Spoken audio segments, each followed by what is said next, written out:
ओम श्री गणेशाय नमः। ओम नमो भगवते वासुदेवाय। श्री हरिवंश पुराण 50वां अध्याय। नारायण आश्रम में भगवान विष्णु का शयन और उत्थान तथा पास आए हुए ब्रह्मा आदि देवताओं से उनके आगमन का प्रयोजन पूछना। वैशंपायन जी कहते हैं, जन्मे जय उन ऋषियों से पूजित होकर सर्वेश्वर भगवान विष्णु ने पुराण प्रसिद्ध दिव्य ब्रह्म धाम वैकुंठ में, जो उन श्री नारायण देव का आश्रम विश्राम स्थान है, प्रवेश किया।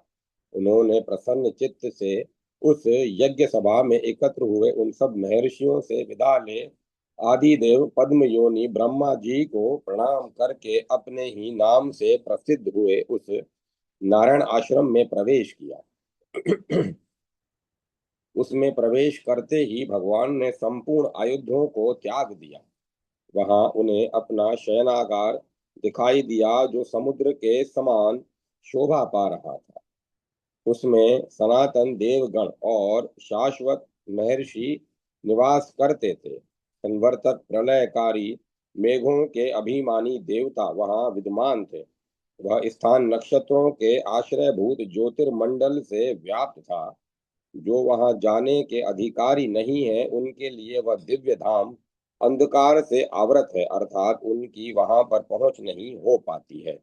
देवताओं और असुरों के लिए भी वहां पहुंचना अत्यंत कठिन है। वहां न तो आयु की, न चंद्रमा की और न सूर्य की ही पहुंच हो पाती है। न तो वहां वायु की, न चंद्रमा की और न सूर्य की ही पहुंच हो पाती है। वह दिव्य देश भगवान पद्मनाभ के सच्चिदानंदमय श्री विग्रह की तेजो राशि से ही आवृत एवं प्रकाशित है। जो पहले सहस्त्रों मस्तकों से विभूषित विराट रूपधारी होकर शोभा पाते थे, उन्हीं भगवान ने उस दिव्य धाम में प्रवेश करते ही जगत के प्राणियों की कर्म वासनामयी जटा का भार सिर पर धारण किए वहां सेना की सोने की तैयारी की। तदंतर लोकों के अंतकाल को जानने वाली कृष्ण वर्णा काल रूपणी निद्रा, जो नेत्रों का आश्रय लेकर शोभा पाती है, उन परमात्मा श्री हरि की सेवा में उपस्थित हुई। व्रतधारियों में श्रेष्ठ श्री हरि ने समुद्र और मेघों के जल से शीतल दिव्य शैया पर शयन किया। प्रलय काल में सारे जगत के एकार्ण मग्न हो जाने पर जिस नियम से भगवान के शयन का वर्णन पुराणों में मिलता है, उसी के अनुसार उस समय भी भगवान ने शयन किया था। यहाँ आचार्य नीलकंठ के शयन का अर्थ समाधि किया है। उनके मत में यहाँ समुद्र से निर्विकल्प समाधि और मेघ से सविकल्प समाधि परिलक्षित होती है, और शीतल का अर्थ वे ताप रहित करते हैं, जो समाधि का विशेषण है। इसी तरह वे एकाणवोक्त व्रत का अर्थ निर्विकल्प समाधि के लिए बताया गया संयम मानते हैं। जगत के अभ्युदय के लिए शयन करने वाले उन सर्व समर्थ महात्मा विष्णु की वहां रहने वाले देवता और ऋषि उपासना करने लगे। सोए हुए भगवान की नाभि के मध्य भाग में एक कमल प्रकट होकर शोभा पाने लगा। उसकी कांति सूर्य के समान थी। वहां ब्रह्मा का आदि आसन है। उसमें सहस्त्र दल हैं। वह बीज रूपी विभिन्न वर्णों से अंकित अत्यंत कोमल एवं अच्छी तरह खिला हुआ है। ब्रह्मा जी की जो पूर्व जन्मों की वासना कर्म संस्कार हैं, वही सूत्र रूप से मानो भगवान का उठा हुआ हाथ है। उसके द्वारा वे सृष्टि आदि के लिए संकेत करते रहते हैं। इसी प्रकार वे महामुनि श्री हरि सोते हुए ही समस्त लोकों के काल जनित उलटफेर सृष्टि संहार की आवृत्ति किया करते हैं। उनके खुले हुए मुख से जो निश्वास वायु निर्गत होती है, उससे प्रेरित होकर प्रजाओं की विभिन्न श्रेणियां बड़े वेग से निकलती और उत्पन्न होती रहती हैं। वे अति उत्पन्न हुए पवित्र प्राणी साक्षात ब्रह्मा जी के द्वारा ब्राह्मण, क्षत्रिय, वैश्य और शूद्र रूप से चार भागों में विभक्त किए जाते हैं। फिर वे चारों वर्णों के लोग अपने अपने लिए बताए गए वेदोक्त कर्म का निष्काम भाव से अनुष्ठान करके अपनी परम गति परमात्मा को प्राप्त कर लेते हैं।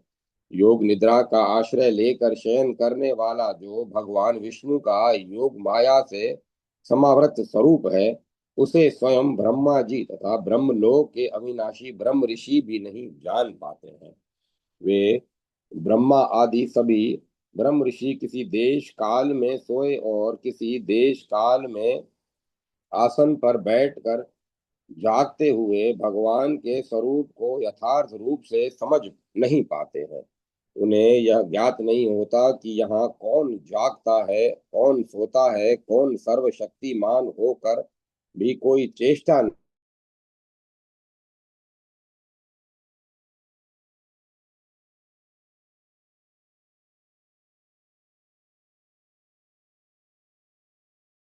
भी कृष्णतर अत्यंत सूक्ष्म है।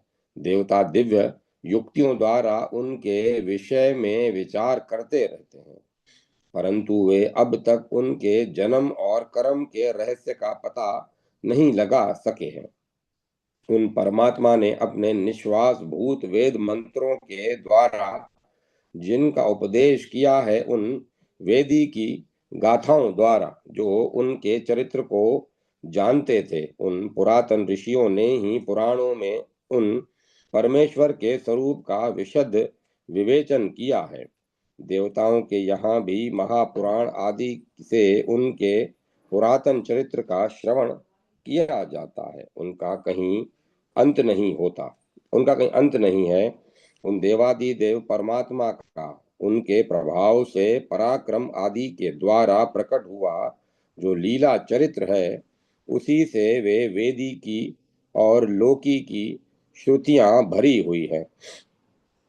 लोकों की सृष्टि के समय ये लोक भावन मधुसूदन सगुण रूप से प्रकट होते हैं और दानवों के विनाश के लिए सदा जागरूक रहते हैं। यहाँ सो जाने पर इन अविनाशी प्रभु को देवता भी नहीं देख सके थे।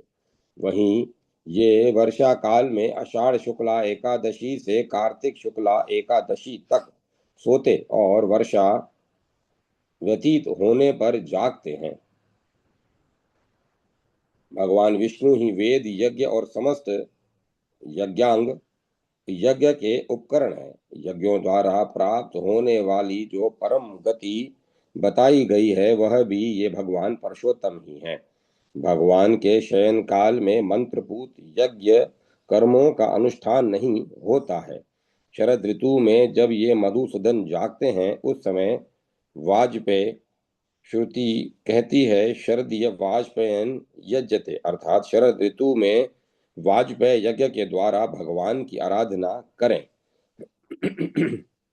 उस समय वाजपेय आदि यज्ञों का अनुष्ठान आरंभ हो जाता है। भगवान विष्णु के शयन करने पर मेघों के स्वामी देवराज इंद्र स्वयं ही प्रजा पालन रूप वैष्णव कर्म का संपादन करते हैं और वे ही लोगों से वर्षा ऋतु में होने वाले जल संबंधी कर्म, उपाक्रम एवं श्राद्ध तर्पण आदि का अनुष्ठान करवाते हैं। यह जो गहन तमोमयी माया है, वही संसार में निद्रा रूप से स्थित है। वह अकारण ही सबसे द्वेष रखने वाली और भयंकर है तथा युद्ध क्षेत्र में उतरते हुए राजाओं के लिए काल रात्रि के समान है। उस तामसी माया का शरीर है रात्रि, जिसका द्वार है अंधकार। वह दिन का नाश करने वाली तथा निद्रा द्वारा भूतल के समस्त प्राणियों के आधे जीवन को हर लेने वाली है। उसका स्वरूप भयंकर है। इस निशा और निद्रा रूपणी माया से आविष्ट हुआ कोई भी प्राणी बारंबार जमाई लेने लगता है और महासागर में डूबते हुए मनुष्य के समान विवश होकर उसके वेग को सहन नहीं कर पाता है। पृथ्वी पर रहने वाले मरण धर्मा मनुष्यों को यह निद्रा भोजन अथवा किसी प्रकार के परिश्रम के कारण प्राप्त होती है। इस प्रकार लोक की निद्रा जगत के सभी प्राणियों को आती है। पृथ्वी पर देहधारियों को जो निद्रा आती है वह प्राय सो लेने बाद स्वयं ही नष्ट हो जाती है, परंतु जब प्राणियों का मृत्यु काल उपस्थित होता है उस समय यह उनके प्राणों का प्रबल वेग से नाश कर डालती है। देवताओं में भी भगवान नारायण के सिवाय दूसरा कोई इसे धारण नहीं कर सका।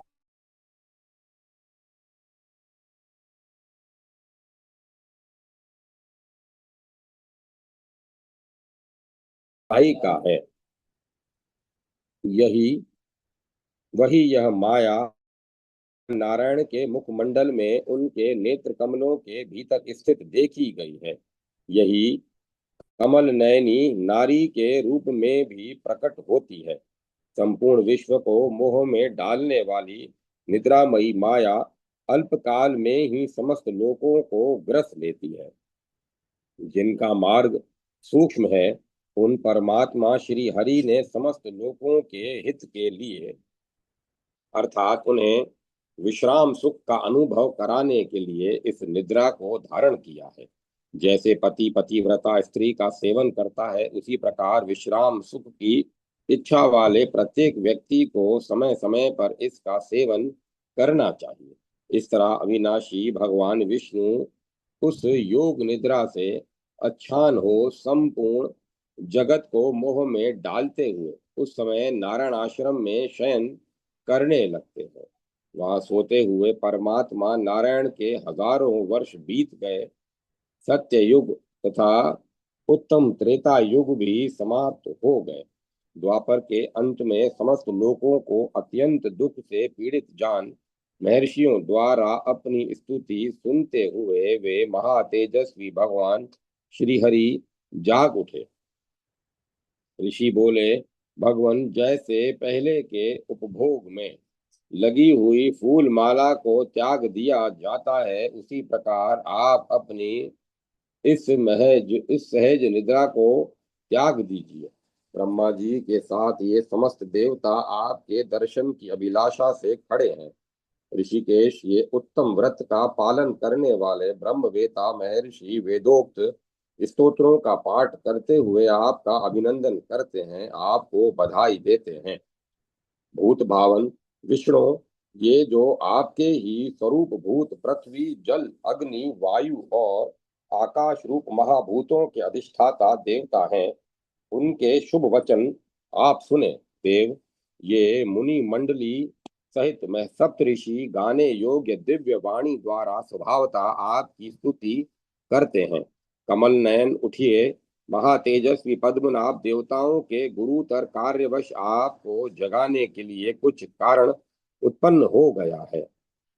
वैशंपायन जी कहते हैं, जन्मे जय तब सारे जल को समेट कर तथा अनाधिकारियों के लिए योग माया ने जो तमो में आवरण लगा दिया था उसको भी दूर करके भगवान ऋषिकेश अपनी उत्कृष्ट शोभा से प्रकाशित होते हुए उठे।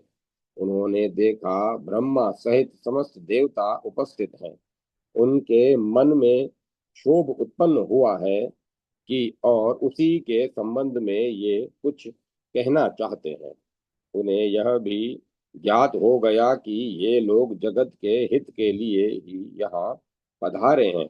निद्रा के द्वारा जिनके नेत्रों को विश्राम मिल चुका था उन भगवान श्री हरि ने धर्म सम्मत युक्ति संग तथा तात्विक अर्थ से युक्त वाणी द्वारा उस समय उन देवताओं से इस प्रकार कहा।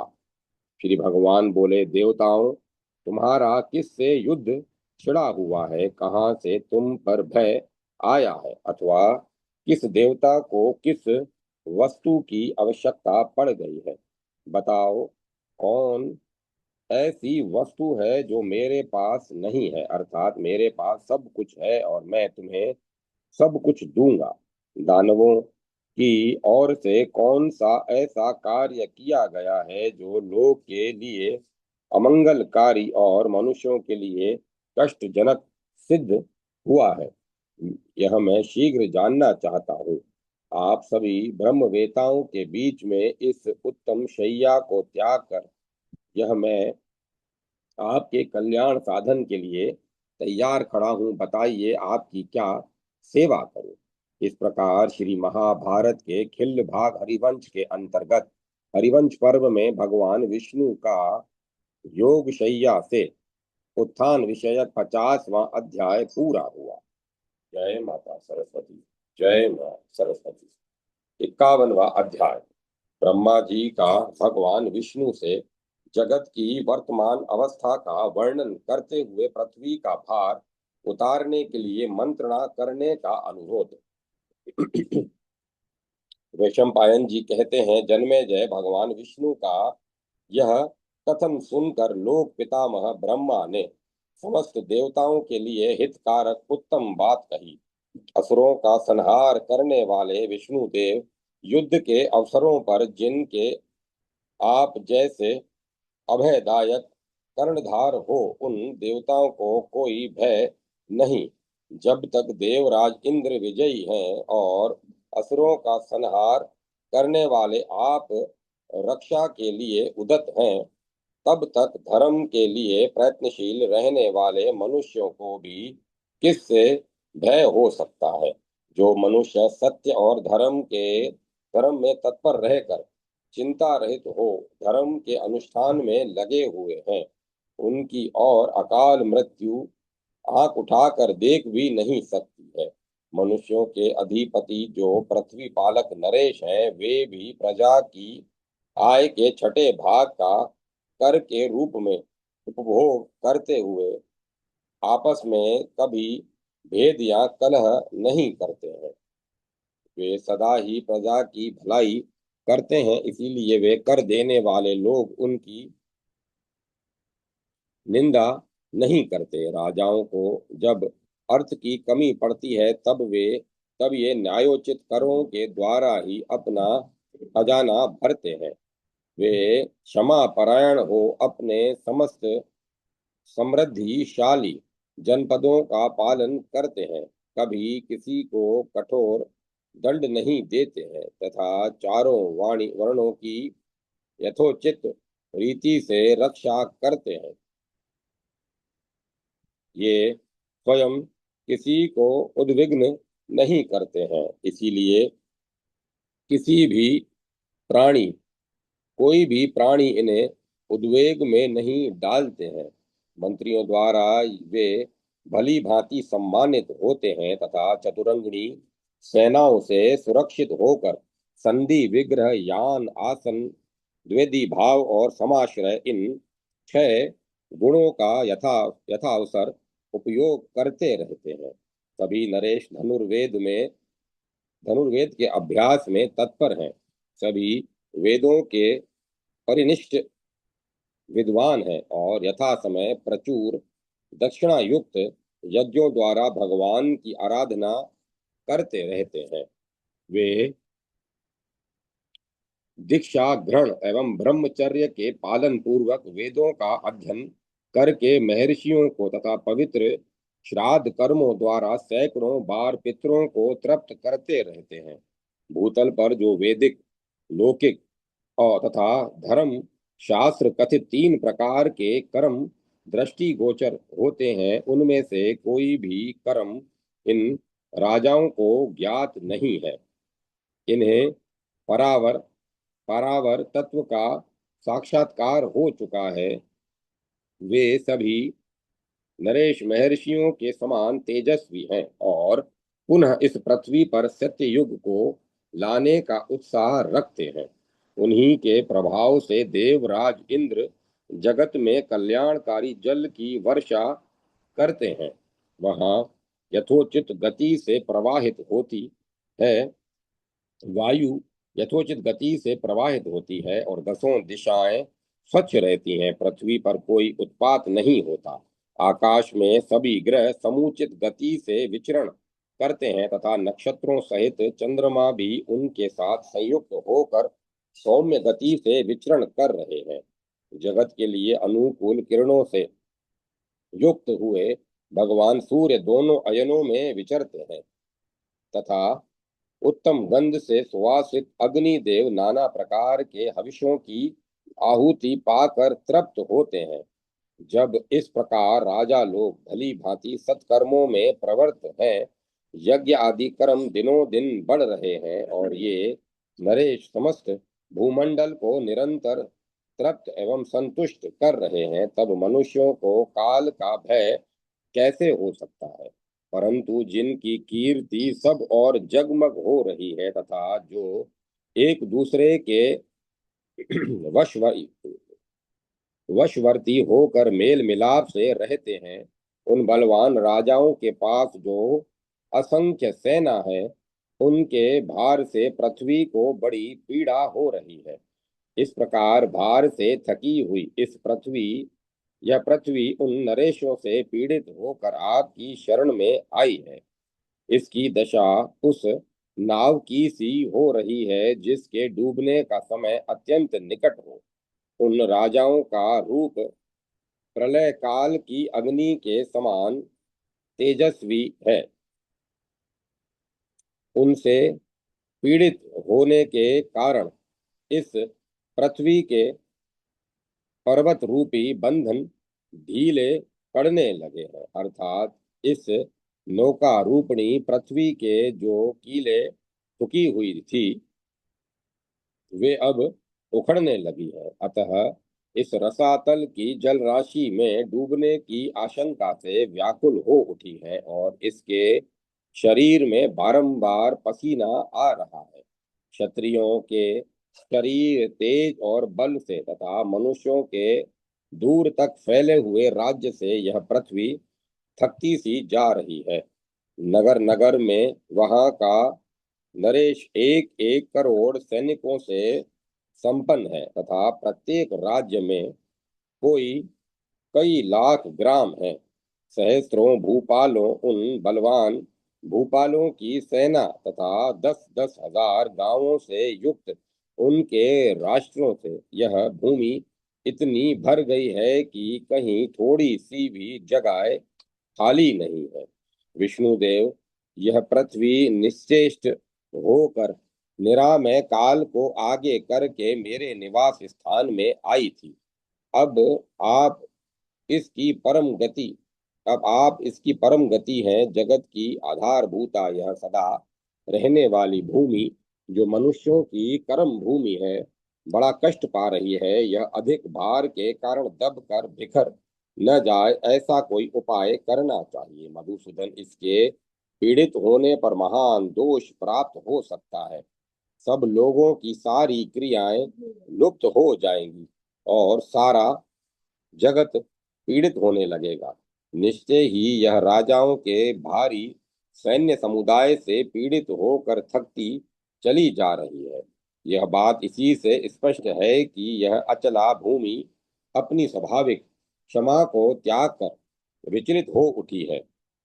हमने इसी से इसके इसकी सारी बातें सुनी हैं और आपने भी इन्हें सुन लिया। अतः हम इसका भार दूर करने के लिए आपके साथ मंत्रणा विचार करना चाहते हैं।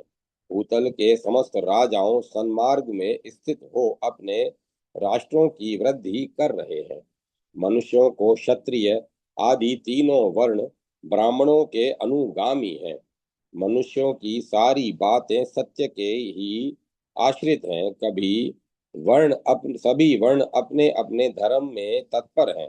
समस्त ब्राह्मण वेदों के स्वाध्याय में लगे हुए हैं तथा सभी मनुष्य ब्राह्मणों की सेवा में संलग्न रहते हैं।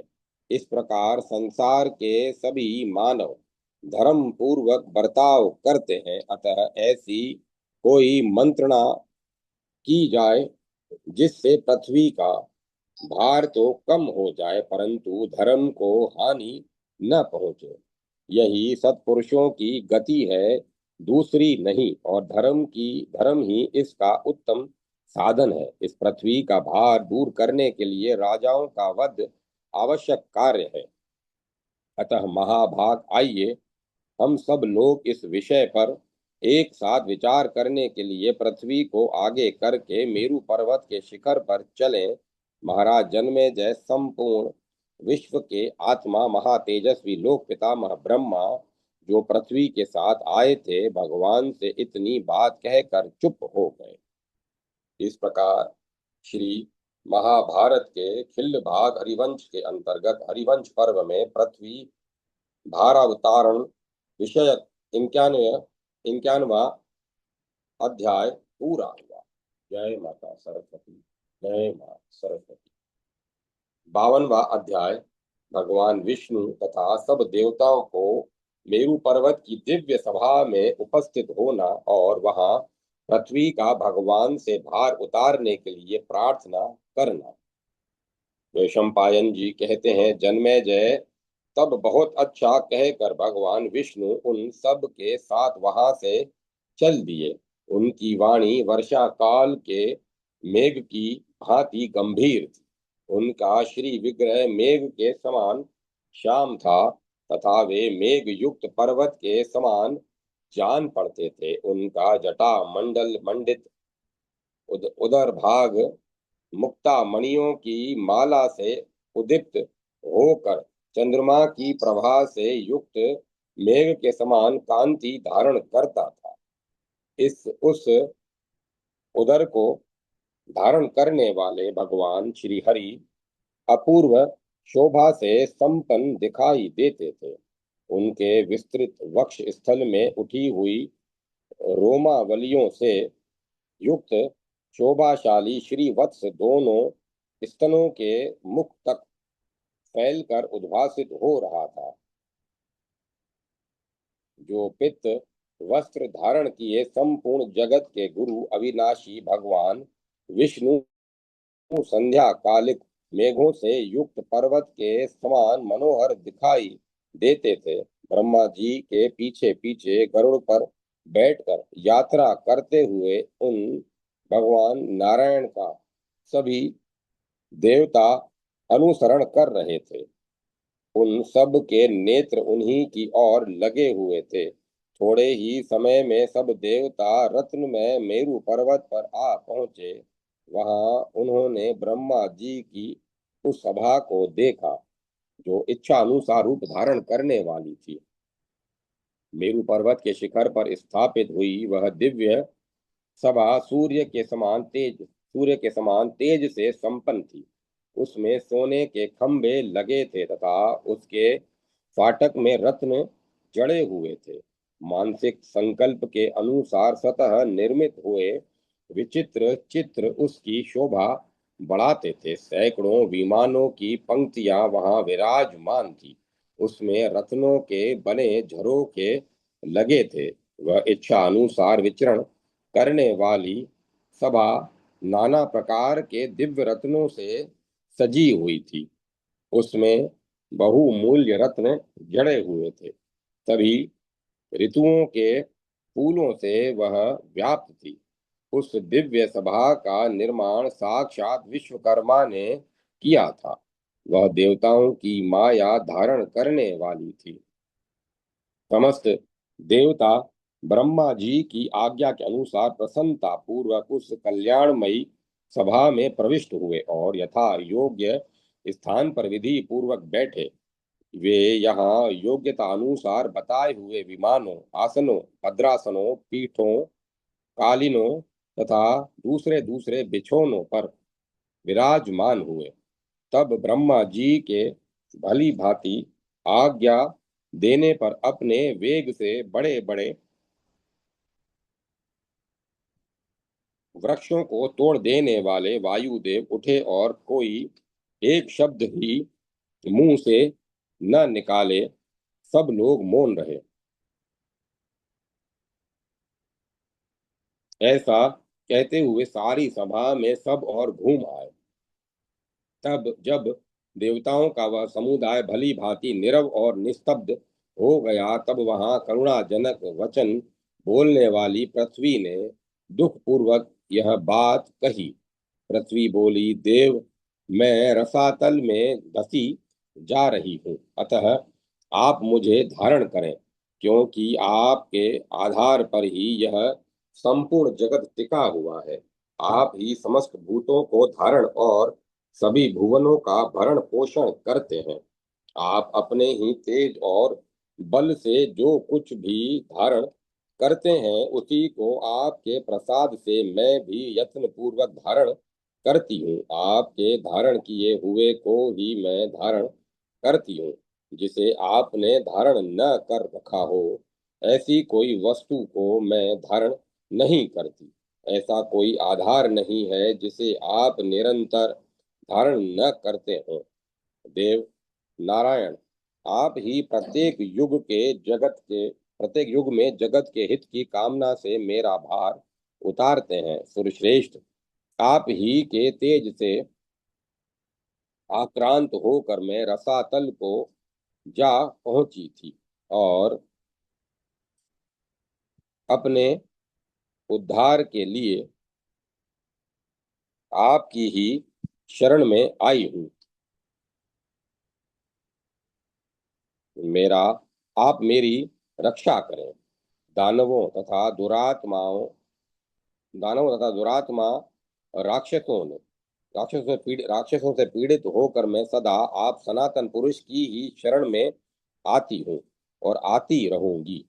मुझे तभी तक अधिक भय रहता है जब तक कि मैं अपना भार धारण करने वाले आप परमेश्वर की मन से शरण नहीं लेती हूँ। इस बात को मैं सैकड़ों बार देख चुकी हूँ। पुरातन युग के प्रारंभ काल में कमल योनि ब्रह्मा जी ने मुझे जल के ऊपर स्थापित किया था और मेरी मृतिका को मुट्ठी में बांधकर उसके द्वारा पहले दो बड़े बड़े असुरों की मूर्तियां बनाई। दोनों पहले पहल महासागर में सोते हुए उन महात्मा भगवान विष्णु के कानों की मैल से उत्पन्न हुए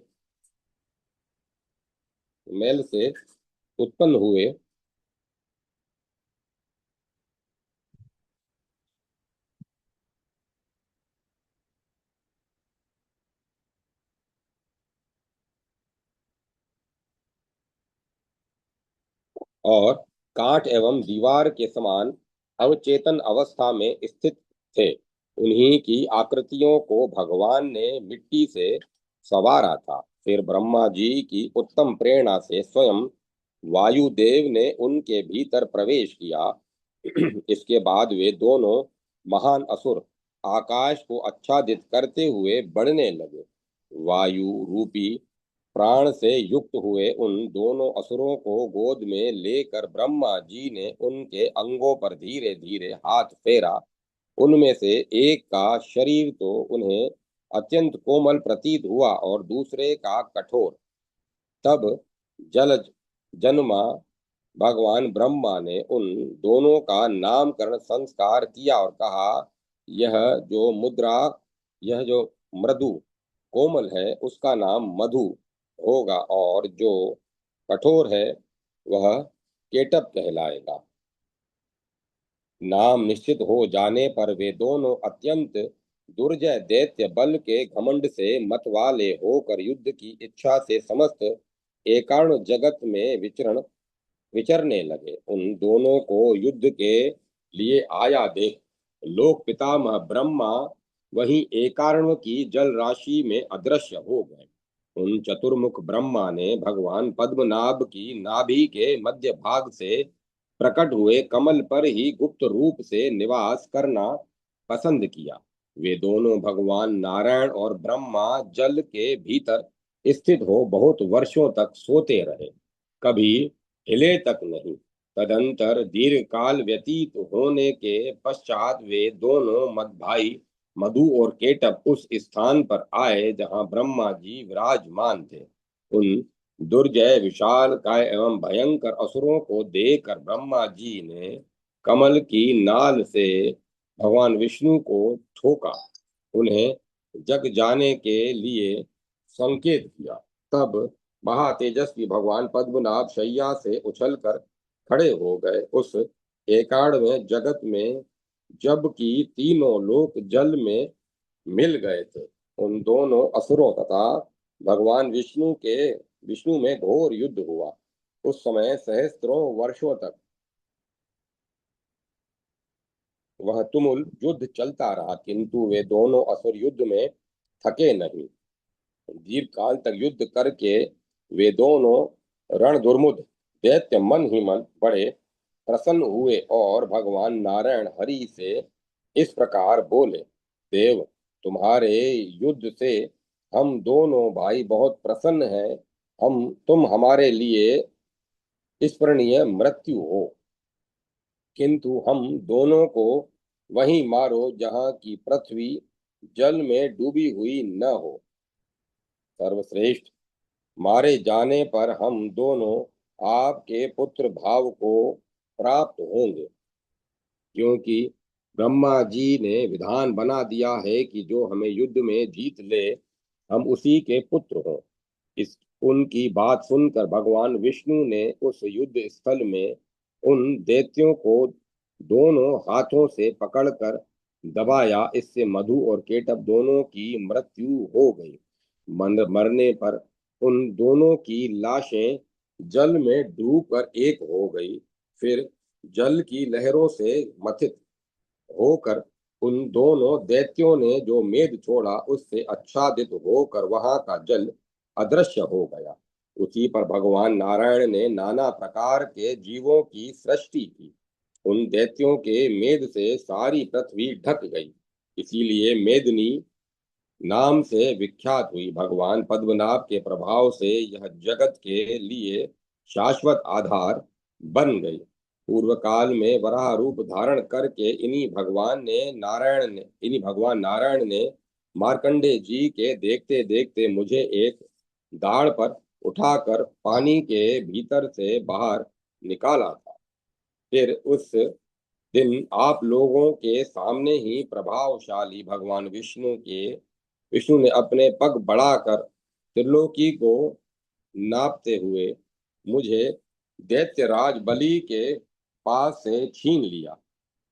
इस समय भी अत्यंत कष्ट में पड़कर अनाथ सी हो रही हूँ और इन्हीं शरणागत वत्सल जगन्नाथ गदाधर की शरण में आई हूँ। अग्नि स्वर्ण का गुरु है, सूर्य समस्त किरणों के गुरु माने गए हैं, नक्षत्रों के गुरु चंद्रमा है, परंतु मेरे गुरु ये भगवान नारायण ही हैं। अकेली मैं जिस चराचर जगत को धारण करती हूँ, मेरे द्वारा धारण किए गए इस समस्त जगत को तथा मुझे भी भगवान गदाधर ही धारण करते हैं।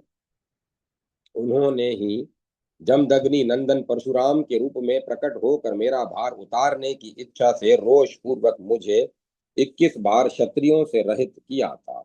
मैं वही हूँ जिसे रण यज्ञ की वेदी में प्रतिष्ठित करने के भृगु नंदन परशुराम ने राजाओं के रक्त से तृप्त किया था और पिता के श्राद्ध में महर्षि कश्यप को मेरा दान कर दिया था।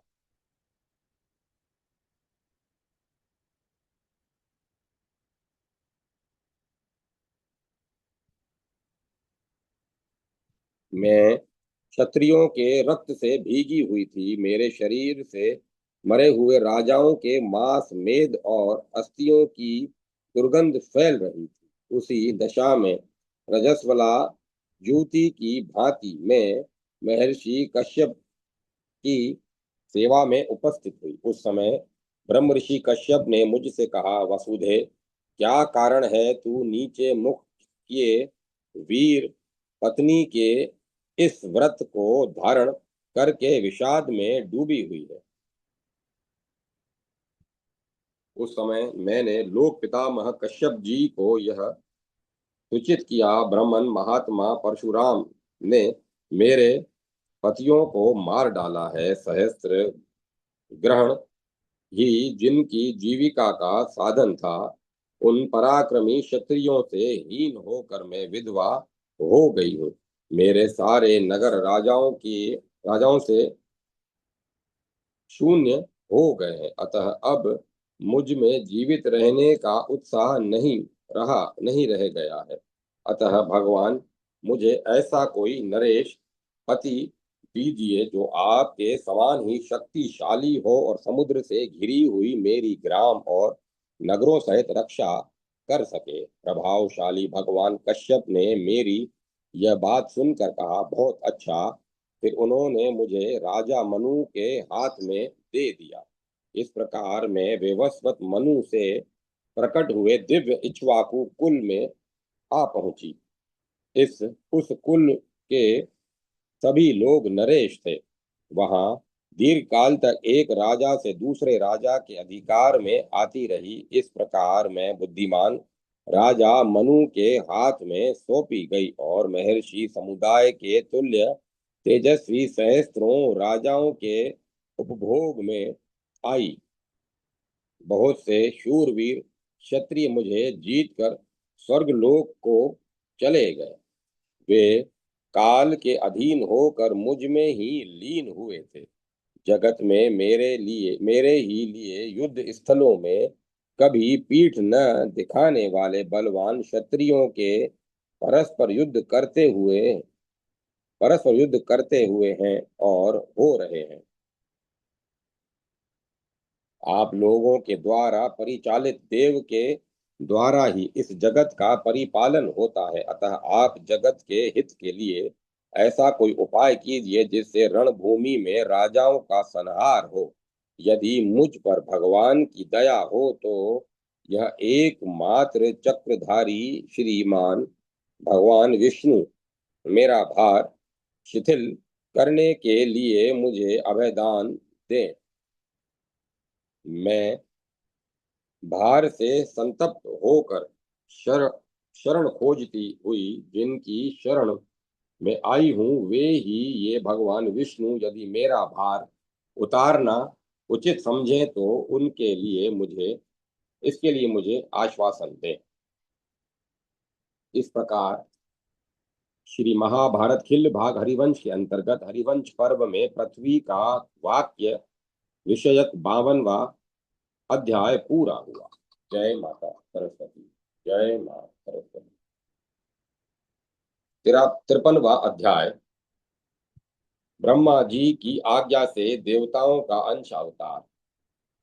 वैशंपायन जी कहते हैं, जन्मेजय, पृथ्वी की यह बात सुनकर वे सभी देवता उसके प्रयोजन को सिद्ध करने वाले कर्तव्य का चिंतन करते हुए ब्रह्मा जी से इस प्रकार बोले, भगवान, आप इस पृथ्वी के बड़े हुए भार को उतारिए, क्योंकि आप ही सब लोगों के शरीर की सृष्टि करने वाले तथा संपूर्ण जगत के ईश्वर हैं। इस विषय में देवराज इंद्र, वरुण और यम को क्या करना चाहिए? धनाध्यक्ष कुबेर अथवा साक्षात भगवान नारायण का भी क्या कर्तव्य है? चंद्रमा, सूर्य, वायु, 12 आदित्य, 8 वसु तथा लोकों का कल्याण करने वाले 11 रुद्रों को भी इस विषय में क्या करना चाहिए? दोनों देववेद, अश्वनी कुमार, स्वर्गवासी साध्यगण, बृहस्पति, शुक्राचार्य, काल तथा कली का भी इस समय कली कली का भी इस समय क्या कर्तव्य है? ब्रह्मन, भगवान महेश्वर, विशाख, स्वामी कार्तिकेय, यक्ष, राक्षस, गंधर्व, चारण तथा बड़े बड़े नागों को भी इस कार्य के संबंध में क्या करना चाहिए? सुरेश्वर, पक्षी, पर्वत, बड़ी बड़ी लहरों से युक्त समुद्र तथा गंगा आदि दिव्य सरिताएं भी इस विषय में क्या कर सकती हैं? प्रभो, शीघ्र आज्ञा दें। हम अपने अंश का प्रयोग किस प्रकार करें? यदि आपको पृथ्वी के हित का कार्य अवश्य करना है तो बताइए। राजाओं में युद्ध की ज्वाला जगाने के लिए हम सब किस उपाय से काम लें? पितामह, हम सब लोग किस प्रकार अंश अवतार ग्रहण करें? हम में से जो देवता अंतरिक्ष में रहते हैं तथा जो पृथ्वी पर पार्थिव पार्थिव रूप से विराजमान हैं, वे सब सदस्य ऋत्विज, ब्राह्मणों तथा राजाओं के कुल में अवतीर्ण हो तथा हम लोग भूतल पर अपने अय- अयोनिज शरीर की भी पुष्टि करें। एक कार्य के लिए यत्नशील हुए देवताओं का यह निश्चय मत सुनकर उन देवताओं से घिरे हुए लोक पितामह ब्रह्मा जी ने यह बात कही। सूर्यश्रेष्ठ गण, तुम लोगों का जो निश्चय है वह मुझे भी अच्छा लगता है। तुम लोग भूतल पर अपने ही समान तेजस्वी अपने शरीर के अंशों को प्रकट करो। श्रेष्ठ देवताओं, तुम सभी लोग अपने अपने तेज से अवतार लो और तीनों लोकों की लक्ष्मी को पाकर भूदेवी की रक्षा करते हुए वहां रहो। मैं पृथ्वी पर आने वाले इस भय को पहले से ही जानता था, अतः भूतल पर स्थित भरत वंश के लिए मैंने जो कुछ विचार किया है उसे सुनो। पहले की बात है, मैं पूर्व समुद्र के पश्चिम तट पर अपने पुत्र महात्मा कश्यप के साथ बैठा था। उस समय लोक और वेद का अनुसरण करने वाली प्राचीन कथाओं तथा बहुत से उत्तम गुणा गुण वाले पौराणिक इतिहासों की चर्चाओं द्वारा मैं समय बिता रहा था। उन उन कथा वार्ताओं को कहते सुनते हुए मेरे समीप मूर्तिमती गंगा के साथ मूर्तिमान समुद्र शीघ्रता पूर्वक आया। उसके साथ मेघों की घटा तथा वायु का भी आगमन हुआ था। वहां ऊंची नीची लहरों के कारण वेग एवं तरंगों से युक्त अपनी गति को विषम बनाता हुआ आया था। जल जंतुओं के कारण विचित्र दिखाई देने वाले जल रूपी वस्त्र से उसका शरीर ढका हुआ था। उसके शरीर की कांति शंख और मुक्ताओं से अत्यंत निर्मल दिखाई देती थी।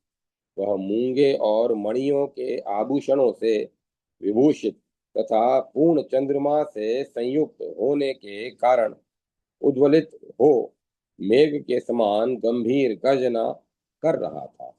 उसने मेरा तिरस्कार सा करते हुए अपनी मर्यादा का उल्लंघन करके अपने चंचल एवं नमकीन जल बिंदुओं से मुझे भिगो दिया। जब समुद्र अपने उमड़े हुए जल से उस स्थान को नष्ट भ्रष्ट करने के लिए उदत हुआ, तब मैंने क्रोध भरी वाणी में उससे कहा, तू शांत हो जा, शांत हो जा। इतना कहते ही समुद्र तनुता सूक्ष्मता को प्राप्त हो गया। उसकी उर्मी और तरंगों का प्रभाव दब गया और वह राज्य लक्ष्मी से प्रकाशित होता हुआ मेरे समीप खड़ा हो गया। फिर मैंने मन ही मन पृथ्वी के भार उतारने के हेतु का विचार करके तुम लोगों के हित की कामना से गंगा सहित समुद्र को पुनः शाप देते हुए कहा, समुद्र तू राजा के समान शरीर धारण करके मेरे निकट आया है, अतः जा, तू इस पृथ्वी का पालन करने वाला राजा ही होगा। वहां भी अपनी सहज लीला को धारण किए अपने तेज से तू मनुष्यों का भरण पोषण करने वाला तथा भरत वंश का भार वहन करने में समर्थ होगा। शांत हो जा। मेरे इतना कहते ही जो तू शांत होकर तनुता सूक्ष्मता को प्राप्त हुआ है, इसीलिए तू सुंदर शरीर से युक्त एवं यशस्वी होकर संसार में शांतनु नाम से विख्यात होगा। यह विशाल लोचना सर्वांग सुंदरी सरिताओं में श्रेष्ठ मूर्तिमती गंगा भी वहां तुम्हारी सेवा में उपस्थित होगी। मेरा ऐसा कहने पर क्षोभ में भरा हुआ समुद्र मेरी ओर देखकर बोला, देवदेवेश्वर, आपने मुझे शाप क्यों दिया? मेरा यह शरीर तो आपकी आज्ञा का पालक है। आपने ही इसकी रचना की है और यह सदा आपकी सेवा में ही तत्पर रहता है। मैं आपका पुत्र हूँ। आपके आपने स्वयं ही मुझे ऐसे वचनों द्वारा जो आपके और मेरे अनुरूप नहीं है, शाप कैसे दे दिया। भगवान, आपकी ही कृपा से परिपूर्ण आपकी ही कृपा से पूर्णिमा के दिन में बड़े वेग से बढ़ जाता हूँ। ब्राह्मण, इस सहज नियम से प्रेरित होकर यदि मैं अपनी मर्यादा से विचलित हो गया तो इसमें मेरा अपना दोष क्या है? भगवान, आज पूर्णिमा के दिन प्रबल वायु द्वारा फेंके गए मेरे जल से यदि आपका स्पर्श हो गया, आप भीग गए, तो इसमें मुझे शाप प्राप्त होने का क्या कारण है? उठी हुई प्रचंड आंधी, बड़े हुए महान मेघ और उगे हुए चंद्रमा से युक्त पूर्णिमा का पूर्व पर्व, इस इन तीन कारणों से मैं शुद्ध उद्विलित हो उठा था।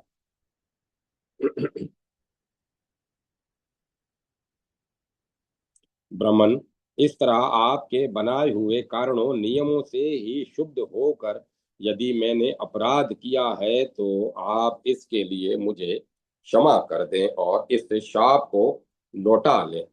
देवेश्वर, मुझे दूसरा कोई सहारा देने वाला नहीं है, मैं शाप से शिथिल हो गया हूँ। यदि आप शरणागत की रक्षा का प्रतिपादन करने वाले प्रमाण पर दृष्टि रखते हैं तो मुझ पर अवश्य दया करें। यह देव नदी गंगा आपकी ही आज्ञा से इस भूतल पर अवतीर्ण हुई है, इसका कोई दोष नहीं है। इसे मेरे दोष से ही दोष की भागिनी होना पड़ता है, अतः आप इस पर कृपा करें। महासागर देवताओं के भूभार हरण रूप उद्देश्य को नहीं जानता था, अतः मेरी शापाग्नि से भयभीत हो उठा था। उस समय मैंने मधुर वाणी द्वारा उसे सांत्वना देते हुए कहा, महोदधे, शांत हो जाओ, तुम्हें डरना नहीं चाहिए, मैं तुम पर प्रसन्न हूँ। नदीश्वर, इस शाप में जो भावी कारण उद्देश्य है उसे बताता हूँ, सुनो।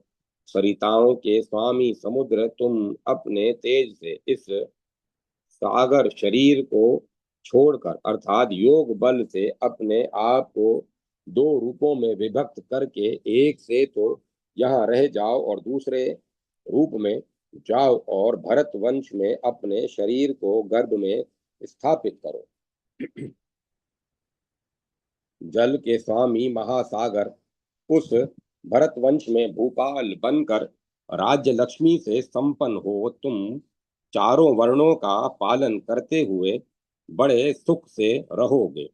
यह जो तुम्हारी प्रिया सरिताओं में श्रेष्ठ गंगा है, यह भी उस समय रमणीय अंगों से सुशोभित परम सुंदर रूप धारण करके वहां तुम्हारी सेवा करेगी। सागर, तुम मेरी आज्ञा से वहां इस जाह्नवी के साथ आनंद पूर्वक रहते हुए मुझे जल से भिगोने के कारण मिले हुए इस शाप के दुख को भूल जाओगे। समुद्र, तुम्हें बहुत शीघ्र मेरी इस आज्ञा का पालन करना चाहिए।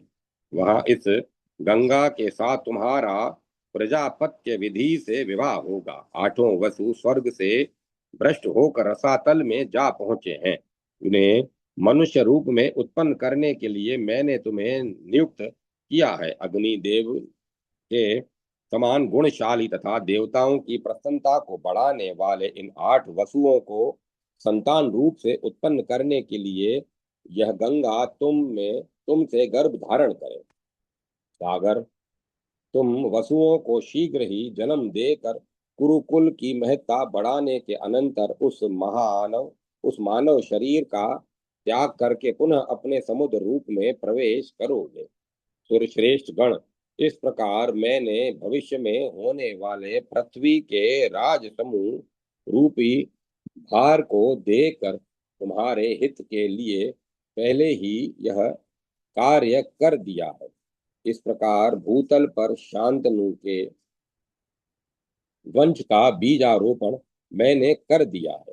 स्वर्ग में रहने वाले जो वसु थे वे गंगा के गर्भ से उत्पन्न हो चुके और उनमें से ये 7 वसु यहाँ आ गए, परंतु एकमात्र 8वां वसु गंगा का पुत्र होकर अब तक वहां पृथ्वी पर ही लटक रहा है।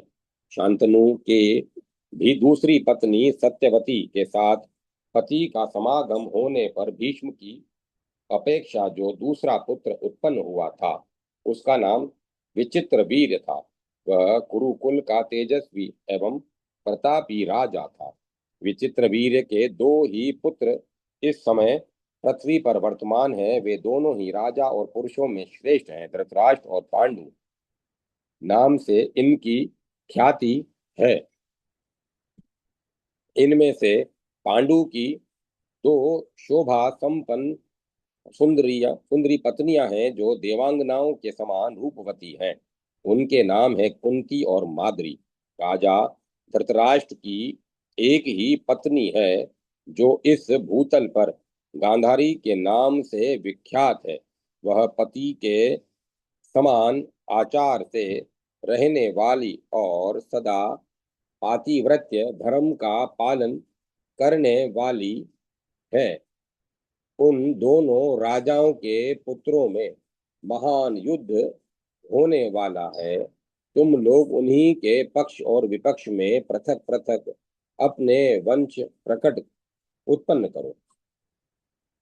उनके पैतृक राज्य के बंटवारे के संबंध में विवाद होने पर बड़ा भारी संग्राम छिड़ जाएगा और उसमें बहुत से नरेशों का विनाश होगा। वह महान युद्ध प्रलय काल के समान भयंकर एवं संहारकारी होगा। जब सेना सहित राजा लोग उस युद्ध में उपस्थित होंगे उस समय एक दूसरे से लड़ भिड़ कर उन सब की शांति मृत्यु हो जाएगी। उस दशा में इस भूतल के सभी नगर और राष्ट्र निर्जन से हो जाएंगे और यह पृथ्वी शिथिलता को प्राप्त हो जाएगी। द्वापर युग के अंत में घटित होने वाले इस भावी विनाश को मैंने पहले से ही देख लिया है। उस समय मैं अपने सैनिक मनुष्यों सहित समस्त भूपाल शस्त्रों द्वारा विनिष्ट हो जाएंगे। उन्हें रात में अचेत होकर सोते हुए भगवान शंकर का अंशभूत अश्वत्थामा अग्नितुल्य अस्त्र के तेज से जलाकर भस्म कर डालेंगे। प्रलय काल के समान वह क्रूरता पूर्वक पूर्ण विनाश कांड जब समाप्त हो जाएगा तब मैं यह कहूंगा कि तीसरा द्वापर युग समाप्त हो गया। परमेश्वर विष्णु के पूर्णतम अंश स्वरूप भगवान श्री कृष्ण के परम धाम को पधारने पर अत्यंत भयंकर अंतिम युग कली की प्रवृत्ति होगी जो देखने में बड़ा दारुण है। उस समय मनुष्यों में प्राय अधर्म की स्थिति होगी। धर्म को बहुत कम लोग ग्रहण करेंगे। उनमें सत्य का संयोग नहीं रहेगा और सब में असत्य का संग्रह बढ़ेगा। रुद्र और कुमार कार्तिकेय इन्हीं दो देवताओं का प्राय सब लोग आश्रय लेंगे। संसार में वृद्धावस्था तक जीने वाले अधिक न होंगे।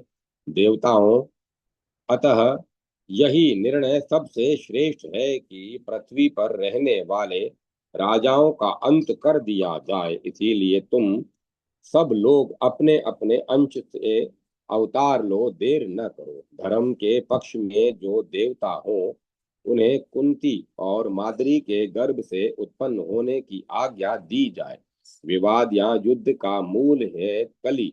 उसे सहायकों सहित गांधारी के गर्भ में स्थापित होने के लिए प्रेरित किया जाए।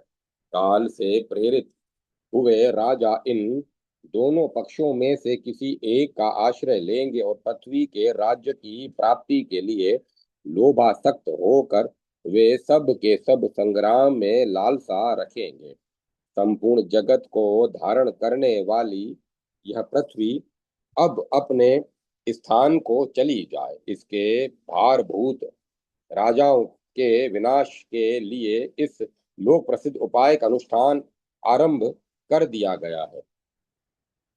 ब्रह्मा जी की यह बात सुनकर पृथ्वी भूमिपालों के वध के लिए काल के साथ जैसे आई थी वैसे ही लौट गई।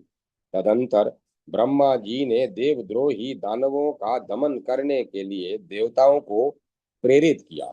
उन्होंने पुरातन ऋषि नर, पृथ्वी को धारण करने वाले शेषनाग, सनत कुमार, साध्यगण, अग्नि आदि देवता, वरुण यम, सूर्य, चंद्रमा, गंधर्व, अप्सरा, रुद्र, आदित्य तथा दोनों अश्वनी कुमार, इन सब को अवतार लेने के लिए प्रेरणा दी। तत्पश्चात समस्त देवताओं ने पृथ्वी पर अपना अपना अंश उत्पन्न किया। राजन, मैंने तुम्हें पहले आदि पर्व अंशावतारण के प्रसंग में जैसा बताया है, उसके अनुसार दैत्यों और दानवों का विनाश करने वाले वे देवता योनिज और अनियोज अयोनिज रूप से पृथ्वी पर राजा होकर उत्पन्न हुए।